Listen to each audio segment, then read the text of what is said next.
ఆయన స్వామి నివాస గృహం ఇల్లు. స్వామి ఆ నివాస గృహంలో ఆనాడు వడ్రంగి పనిచేస్తూ ఉండేవారు. స్వామి ఆనాటి గ్రామం పేరు గదిమల్లాయపల్లి. ఈ గ్రామంలో కోడేరమ్మ జాతర చేస్తూ ఆయన స్వామిని కూడా చందా అడిగినారు గ్రామస్తులు. ఆనాడు నేను చందా ఇవ్వలేనయ్యా, మరి జాతర అంటున్నారు కదా, రథం తయారు చేయిస్తాను ఊరేగింపు కన్నారు స్వామి. రథం అంటే కిలకల బండి. ఈ గ్రామం పందిమల్లారెడ్డి గ్రామస్తులకు పోలేదు, ఆయన చందా ఇవ్వాల్సిందేనని స్వామిని అడిగినాడు పందిమల్లారెడ్డి.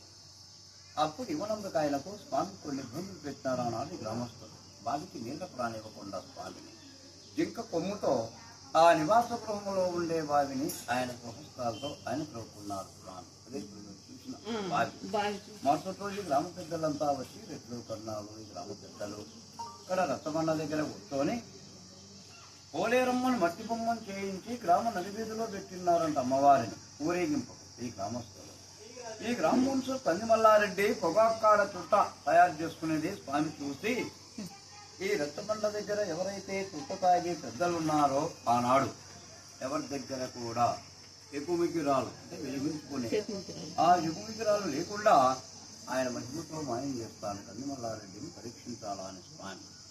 అప్పుడు ఆయన చుట్ట చేసుకుని చూస్తే మున్సిపల్ దగ్గర తెలియదు కదా.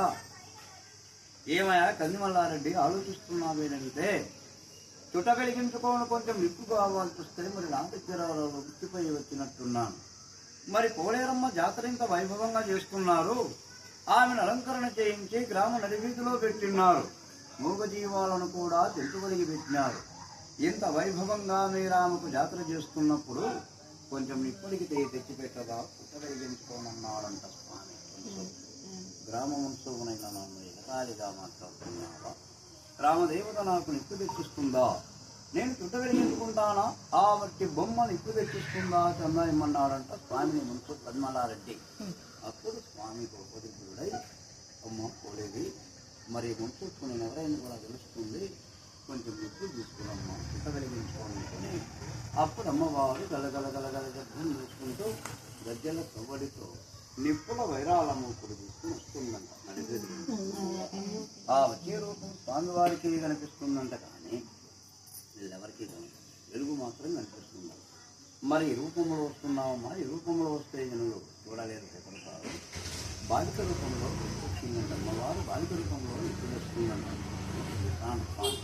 ఈ కందిమల్లాయపల్లి గ్రామంలో ఉండే ముందు తిరగకుండా పోగా శాపం పెట్టినారు స్వామి. వాళ్ళ మున్సు ఇబ్బంది పెట్టినాయను శాపం పెట్టినారు స్వామి. వాళ్ళ వంశీకులు ఎవరు లేదంతా గతించిపోయినారు కందివాళ్ళు. అప్పుడు ఏం స్వామి, మరి నాకు ఇంత పెద్ద శిక్ష విధించినవి అంటే భవిష్యత్తులో ఈ కందిమల్లాయపల్లి చుట్టూ 12 ఏళ్ళు పట్నం అవుతుంది ఆయన. నవరత్న మండపాలతో రెండవ వైకుంఠమా అన్నట్టుగా ఉంటుంది నాయన. భవిష్యత్తులో ఈ కందిమల్లాయపల్లి ఈనాడు మరి మీరు ఈ విధంగా ఉన్నారంటే మీకు నిర్మించే వాళ్ళు వంశపారంపర్యంగా తరతరాలుగా కాల్చుకునైనా వాళ్ళే విధంగా తయారవుతారు. ఇప్పుడు మీ వంశవృద్ధి లేకుండా పోతే మీతోనే గతించిపోతుందన్నారంట స్వామి. వాళ్ళతోనే గతించుతున్నారు. అక్కడ అమ్మవారి చిత్తం పోయేది. ఈ రక్తపాతాలు ఇక్కడ వద్దు, గ్రామానికి వెలుపల పర్లాంగు దూరంలో చెట్లో ఐక్యమని కొమ్మ, అక్కడేని పొంగళ్ళు జరుపుకోమంటున్న స్వామి. అమ్మవారికి చెట్లు ఐక్యమే, గ్రామానికి ఉంటుంది అమ్మవారి దేవస్థానం. గద్దెలు వెళ్ళే రూట్లో స్వామి చెప్తున్నారు, ఈశాన్య దేశమున విషగాలి పుట్టేనయ్యా కోరింటి దెబ్బ వచ్చేను, కోరిక నష్టం కోడి వలే పిండిపోయింది. కోరింటి దెబ్బ అంటే కరోనా గుడాకులు చెప్తున్నారు. తీపి చేదగును చేదు తీపగును అన్నారు. ఏందని అర్థం అంటే మంచి మాట్లాడితే ఎవరు వినరు, అడిగమాన మాటలు ఏం చెప్తే ఆనందంగా వింటారు. మహానుభావులు ఇంకా కుళ్ళు తేలి వెలుగు పొందుతాయంట. వెలుగు తేలాలి సృష్టిలో, కానీ అర్థం ఏంటంటే న్యాయం అనేది అడుక్కుపోతుంది, అన్యాయం అనేది బయట. ఇంకా కొంత విశేషాలు ఎదగాల్సినవి ఉన్నాయంట మహానుభావులు రాసిన కాలంలో. ఇప్పుడు ఈ ఆలయం ముందు రామాలయం ఉంది, అయితే ఇప్పుడు ఆలయం కలిగించి ఇప్పుడు ఈ ఆలయ పునఃప్రతిష్ఠ జరిగిన తర్వాత మొన్ననే వార్షికోత్సవం జరిగింది మన స్వామివారి. ఇదే ప్రథమ వార్షికోత్సవం జరిగింది. ఇప్పుడు ఈ ఆలయానికి ధూపదీప నైవేద్యాలకు పూజా కార్యక్రమాలకు మీరు కూడా మీ సహకరించా ఆ హుండీలో సమర్పించుకొని పై దర్శించుకోండి. నాకు